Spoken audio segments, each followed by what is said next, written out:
의를 위하여 박해를 받은 자는 복이 있다. 이 말씀은 사실 우리의 상식과는 굉장히 상반되어지는 그런 말씀이에요. 왜 그렇습니까? 박해를 받는 것이 복이다라고 우리는 말하지 않거든요.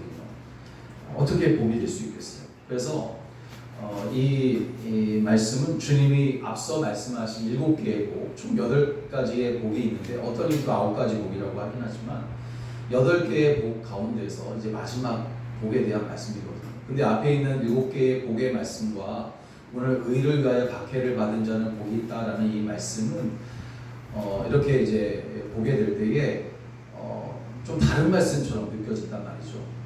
다른 말씀들은 복이 있고 천국이 임하고 마음이 이제 화평하는 자는 이제 또 하나님의 아들이라 일컬음을 받는 뭐 이런 복에 대한 말씀 하신단 말이에요. 그런데 오늘 이 마지막에 있는 8가지 복의 마지막 말씀은 박해를 받는 자가 복이 있다 하는 말씀을 하시고 있습니다. 굉장히 상식에서 벗어나는 그런 말씀입니다.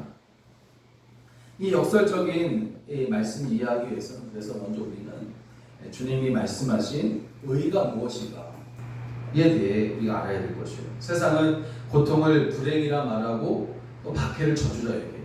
그러나 주님은 복이라고 말씀하세요. 복이라고 말씀하신 이 말씀을 이해하기 위해서는 바로 의가 무엇인가, 주님이 말씀하시는 의가 무엇이고 성경에 우리에게 알려주고 있는 의가 무엇인가, 3가지를 우리에게 알려주고 있어요. 성경에서는 히브리어로 채택라고 말을 하고 있어요. 이 복의 의라는 말을 이렇게 말하고 있는데 이 단어에는 3가지의 의미가 있습니다. 이 3가지의 의미는 서로 다른 의미가 아니라 서로 연결되어진 의미인데, 첫째는 하나님이 우리에게 주시는 것, 즉 예수 그리스도와 그분이 우리를 위해서 행하신 그 모든 일들을 우리가 믿을 때에 우리가 은혜로 얻게 되는 게 바로 의다라고 말하고, 이것을 칭의 이렇게 말합니다. 칭의. 그리고 2번째는 이렇게 칭의로 인해서 우리가 하나님의 거룩한 백성이 되었을 때 그것으로 끝나는 것이 아니라 세상에서 살아가는 동안 계속해서 주님을 닮아가려고 하는 삶, 그것을 바로 의로운 삶이라고 말하거든요. 그것을 또 의라고 이야기를 하고, 마지막으로 이제 그렇게 이제 주님을 닮아가는 사람들이 세상에 많아짐으로 인해서 세상에서 하나님의 공의와 정의가 실현되는 그 모든 과정들을 바로 의다 이렇게 말하고 있습니다. 그러니까 오늘 본문에서 말하는 의를 위한 박해는 이러한 의를 추구하고 실천하는 과정에서 당하게 되는 고난, 박해, 그것을 의미합니다.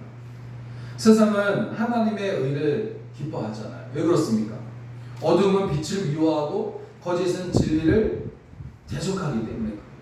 그래서 의를 위하여 살아가려는 사람들은 필연적으로 세상과 마찰을 일으키게 되어지고 때로는 박해를 받게 된다는 것입니다. 그런데 주님은 그렇게 의를 위해 박해를 받는 자가 복이 있다라고 말씀하세요. 그리고 그러면 먼저 박해받는 것이 우리에게 왜 복이 될 것인가? 의를 위해 박해를 받는 것이 복이 있는데 왜 복이 될까? 첫째는 우리의 믿음을 증명하기 때문에. 무엇이 그렇습니까? 박해가 그렇다는 거예요. 의를 위한 박해, 의를 위해서 박해를 받는 것이 우리에게 왜 복이 되냐면 그것이 우리에게 우리의 믿음을 증명하기 때문에 그렇다는 겁니다. 8월달은 이제 8.15가 있고 광복이 있잖아요. 그 우리나라 독립운동 역사에는 일제의 심한 박해 속에서도 끝까지 신앙의 힘으로 고초를 이겨낸 기독교 독립운동가들이 참 많지 않습니까? 그 가운데 우리가 잘 알고 있는 유관순 열사, 3.1 만세운동의 어떤 상징과도 같은 사람이 바로 유관순 열사인데, 이 유관순 열사가 만세운동을 주도한 혐의로 체포돼가지고 그 유명한 서대문 형무소에 수감이 되어집니다. 일제는 이 유관순 열사를 회유하려고 막 이제 굴복시키기 위해서 가진 고문과 협박을 다 가하잖아요. 그렇지만 그녀가 이렇게 말해요. 내 손톱이 빠지고 코와 귀가 잘리고 손과 발이 부러져도 그 고통은 이길 수 있다. 그렇지만 나라를 잃은 고통은 내가 견딜 수 없다 하면서 끝까지 굴복하지 않는 거예요. 그녀의 이러한 흔들리지 않는 정신은 사실은 그녀의 깊은 신앙심에서 나왔다고 해요. 유가순 열사는 옥중에서도 매일 기도와 찬양을 멈추지 않았어요. 일본 그 경찰에게 고문을 당한 뒤에도 이제 그 찬송을 부르면서 고통을 이겨냅니다. 그녀가 남긴 옥중의 고백은 그녀의 신앙이 얼마나 견고했는지를 알려주는데 이렇게 기도했다고 해요. 주님, 저에게 고통을 주신다면 나라를 위한 고통을 주십시오. 나라를 위한 고통을 주십시오. 그러니까 그녀에게 박해는 단순한 어떤 고통이 아니라 나라를 위한 희생이었고 또 하나님과의 관계를 더욱 깊게 하는 영적 경험이었다는 거예요. 박해가 그렇게 그를 만들었다는 거죠. 이처럼 유관순 열사는 의를 위한 박해를 고통으로만 여기지 않고 신앙의 힘으로 이겨내면서 오히려 그 속에서 더 큰 믿음과 사명을 발견합니다. 이렇게 유관순 열사를 비롯해서 많은 독립투사들의 삶은 의를 위하여 박해를 받은 자는 복이 있나니 천국이 그들의 것입니다 라는 이 말씀이 단순한 어떤 구호가 아니라 그들의 현실에서 증명된 삶, 살아있는 진리라는 것을 우리에게 보여주고 있습니다. 사도 바울은 로마에서 이제 옥에 갇히게 되지 않습니까? 이 옥 중에서 로마서를 보면 우리가 이렇게 말합니다. 우리가 환난 중에도 즐거워하나니, 환난 중에도 즐거워하나니. 이 말씀이 굉장히 놀라운 말이거든요. 환난 중에 즐거워하고 있는 거죠. 이는 환난은 인내를, 인내는 연단을, 연단은 소망을 이루는 줄 압니다. 그러니까 환난 중에서 즐거워하는 이유가 뭐냐 하면 그 가운데서 소망을 깨닫게 된다는 거죠. 소망을 이루는 것이다 라고 그가 고백했기 때문입니다. 그게 즐거운 거예요. 여러분, 의를 위해서 살다가 받는 박해는 우리가 진정으로 무엇을 믿고 무엇을 중요하게 여기는지 드러내는 시험대와 같다라는 것입니다. 편안하고 안전한 환경 속에서는 믿음을 지키는 것이 쉬워 보이겠지만 그러나 고난이 닥칠 때에 비로소 우리의 믿음이 얼마나 깊고 얼마나 단단한가를 비로소 알 수가 있다는 거죠. 그래서 복이 되는 거예요. 둘째, 박해를 받는 것이 복된 이유는 뭐냐면 우리의 시선을 천국으로 향하게 하기 때문에 그래요. 그 박해가. 의를 위해 받는 박해가 우리의 시선을 천국으로 향하게 한다는 거죠. 우리가 의를 위해 박해를 받을 때 세상적인 것을 잃게 될 수도 있어요. 명예를 잃을 수도 있고 재산을 잃을 수도 있고 심지어 생명의 위협까지 받을 수도 있어요. 그렇지만 비로소 바로 그 순간에 우리는 이 세상이 전부가 아니라 라는 것을 깨닫게 된다는 거죠. 땅에 쌓아두었던 모든 것을 포기하게 될 때 우리의 영혼은 비로소 하늘을 향하게 됩니다. 주님은 천국이 그들의 것입니다 분명히 말씀하고 있어요. 여기서 천국은 예수님이 우리를 위하여 예비하신 나라를 의미하는 동시에 이 땅에서 하나님의 다스림과 통치를 경험하는 영적 상태라고 말할 수 있어요. 영적인 상태. 네덜란드에 아주 유명한 이 사역자가 있는데 코리텐 붐이라는 사람, 여인인데 2차 세계대전 중에 자신의 것을 다 포기하고 박해받는 유대인들을 숨겨주다가 그들과 함께 수용소에 갇히게 돼요. 그녀는 모든 것을 잃고 정말 지옥 같은 그런 환경 속에 있었어요. 잃지 않아도 되는 사람이거든요, 이 사람. 그런데 그럼에도 불구하고 유대인들을 숨겨주다가 같이 감옥에 갇히게 됩니다. 수용소. 그런 그 지옥 같은 환경 속에 있었지만 그녀는 정말 하나님을 찬송하게 되고 주님의 이름으로 다른 순감들을 막 위로해주고 그런 일들을 그 수용소에서 같이 갇혀 고통 가운데 있으면서도 그 지옥 같은 환경 속에서도 계속해서 그 일을 해요. 그리고 그 고통의 그 한복판 수용소에서 그는 하나님의 나라가 임재하는 그런 경험을 그가 그곳에서 하게 됩니다. 세상의 모든 것을 잃었을 때 그녀는 비로소 하나님의 나라를 완전히 소유하게 되었다.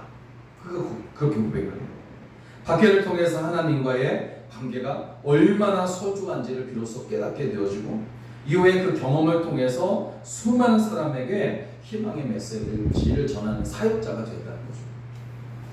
이런 믿음의 사람들은 고난을 통해서 예수 그리스도의 십자가를 바라보게 됩니다. 주님과 함께 못 박힌 강도 중에 하나가 주님과 함께 낙원에 들어갈 수 있었던 것은 그가 그 고난의 마지막 그 순간에 원망하는 것을 멈추고 주님을 바라보았기 때문입니다. 예수님은 죄 없으신 분이시지만 우리의 구원을 위해서 가장 큰 박해와 고통을 당하셨어요. 결국 그분의 고난은 죄의 저주를 끊어내버리고 우리에게 영원한 생명을 가져다 주신 줄로 믿습니다. 우리가 의를 위해 박해를 받은 것은 바로 이러하신 예수 그리스도의 길을 따라가는 증거입니다. 그러므로 우리는 고난의 순간에 왜 나에게 이러한 일이 일어나는 것인가 하면서 원망하며 불평하는 것이 아니라 그렇게 묻기보다는 이 고난을 통해서 하나님이 내게 어떠한 일을 이루실지 기대하는 마음으로 물어야 하는 것입니다. 여러분, 세상은 우리를 조롱하고 때로는 우리의 믿음 때문에 불이익을 줄 수도 있어요. 그렇지만 그럴 때마다 우리가 기억해야 합니다. 우리는 세상의 가치관을 따르는 것이 아니라 하늘에 있는 가치관을 따르는 사람들이다라는 것이죠. 의를 위해서 받는 모든 고난은 잠시일 뿐이고 그 끝에는 하나님의 나라라는 영원한 복이 우리를 기다리고 있는 줄로 믿습니다. 그러므로 의를 위한 박해를 우리가 두려워하지 말고 오히려 그것을 복으로 여기는 담대한 믿음 갖게 되시기를 주의 이름으로 축원합니다. 그렇지만 둘째, 현실에서 우리가 살아가다 보면 박해를 받는 것이 사실 힘든 말이에요. 그것을 견디기가 힘든 거예요. 박해를 받을 때. 주님은 박해를 받는 자는 복이 있다라고 하시지만 그렇지 않잖아요. 우리는 사실 우리 현실 가운데서 그렇지 않지 않습니까? 우리는 대체로 박해, 어려운, 힘든 일 이런 것들을 가지고 복이다 이렇게 말하지 않는단 말이에요. 우리는 보통 평안할 때에 또 원하는 것을 얻게 되었을 때에 또 사람들이 나를 인정해 줄 때에 그것을 복이다 그렇게 말하지 않습니다. 그런데 오히려 주님은 의를 위하여 박해를 받는 게 복이다 하시는 거예요. 그럼에도 이 말씀을 현실에서 받아들이기 힘든 이유가 몇 가지 있습니다. 몇 가지 생각해 봤어요. 첫째는 세상은 의롭지 않아도 다수가 그것을 의롭다라고 말하면 그렇게 돼버리는 것이 바로 세상이기 때문에 옳지 않는데도 성경을 동화로 이렇게 이제 이야기 만들어 놓은 그런 책이 있어요. 그 가운데 이런 이야기가 있습니다. 숲속 동물들의 마을에 아주 오래된 연못이 하나 있는데 이 연못은 마을의 동물이 다 먹는 그런 식수원이에요. 식수원. 연못의 물이. 그런데 어느 날 마을의 권력자인 늑대가 연못으로 새로운 사업을 하겠다면서 오염물질을 몰래 그 연못에 흘려보내요. 그렇게 시작합니다. 그 때문에 연못의 물은 점점 더러워지게 되고 악취가 풍겨나기 시작합니다. 대부분의 동물들은 늑대의 눈치를 보느라 아무 말도 하지 못해요.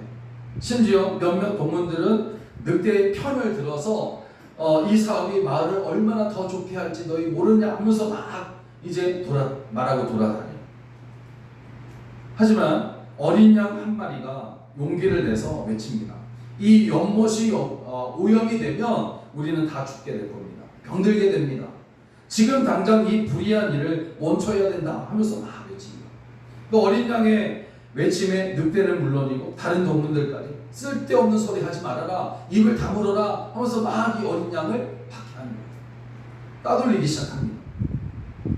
어린 양은 외톨이가 되었지만 매일 연못가에 앉아가지고 사람들에게 늑대의 불의한 일들, 불의한 일들을 동물들에게 말해요.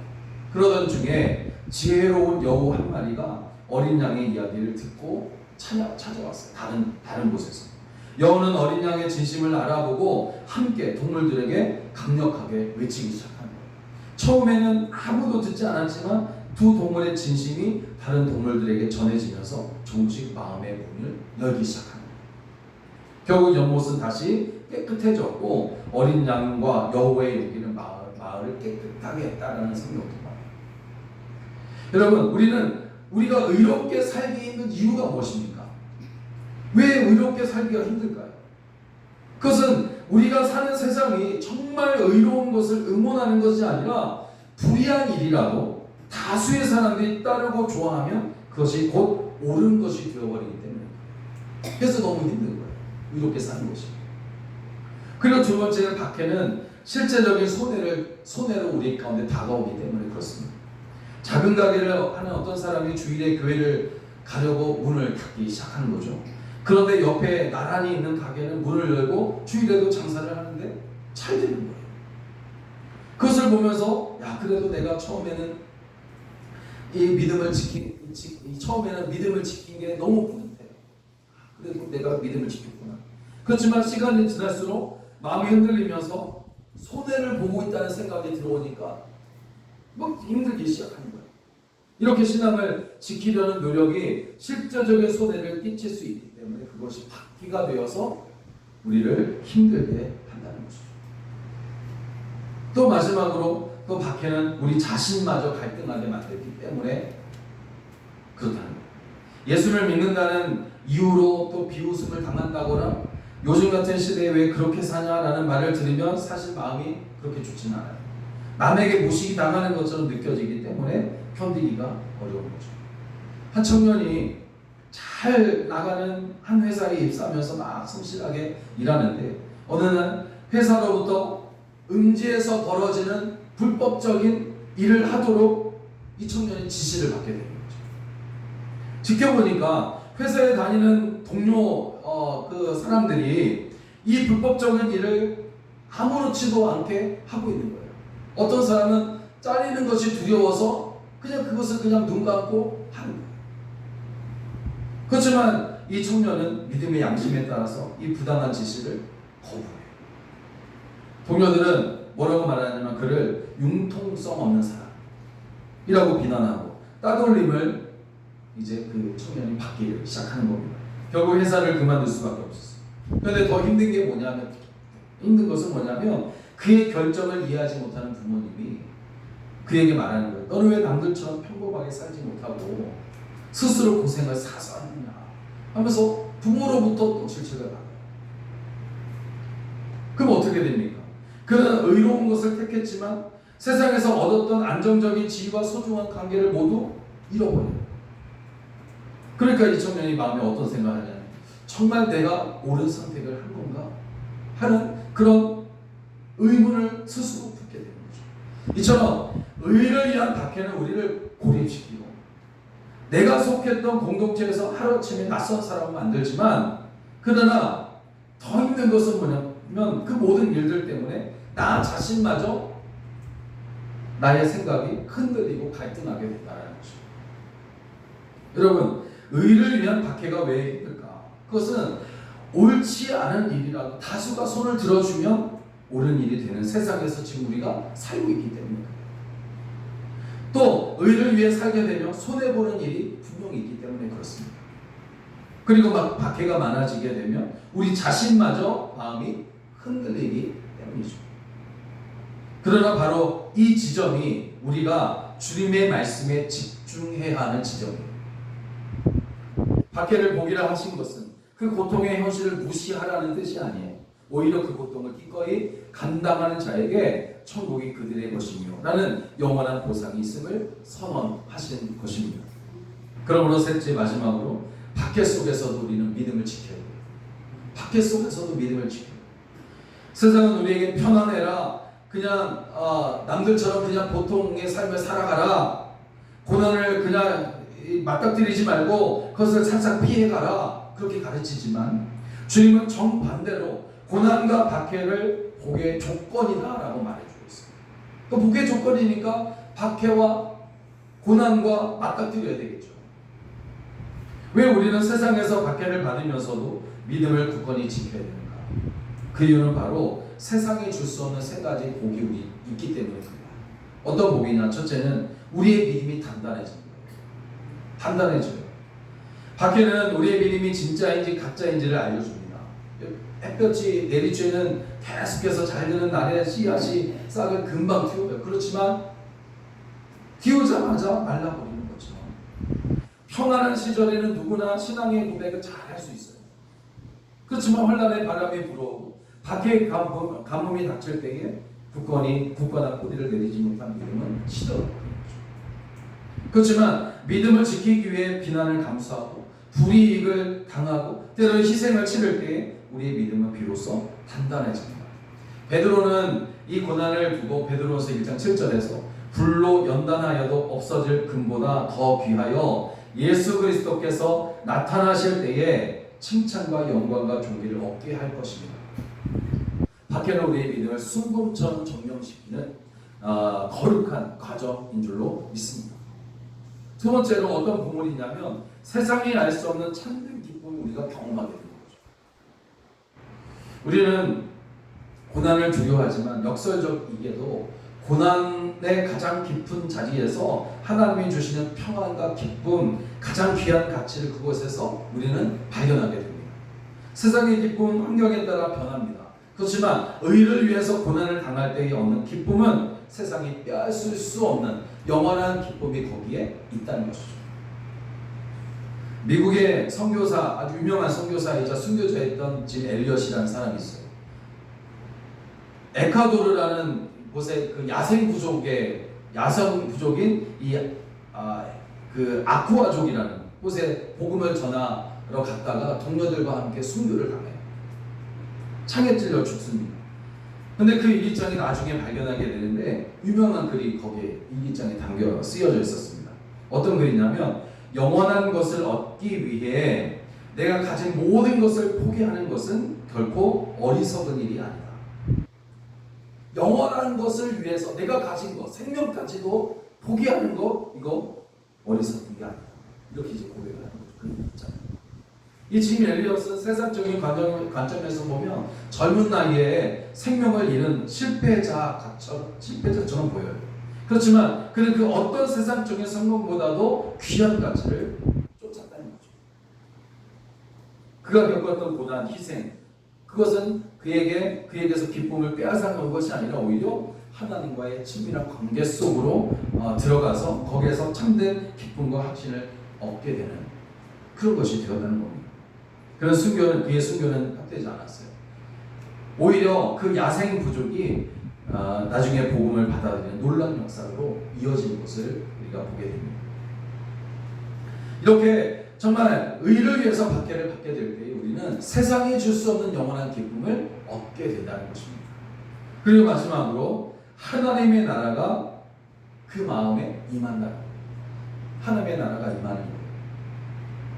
주님은 천국이 그들의 것이다. 그렇게 말씀하세요. 이 말씀은 박해를 견디는 자에게 주어지는 가장 확실하고 영원한 약속인 줄로 믿습니다.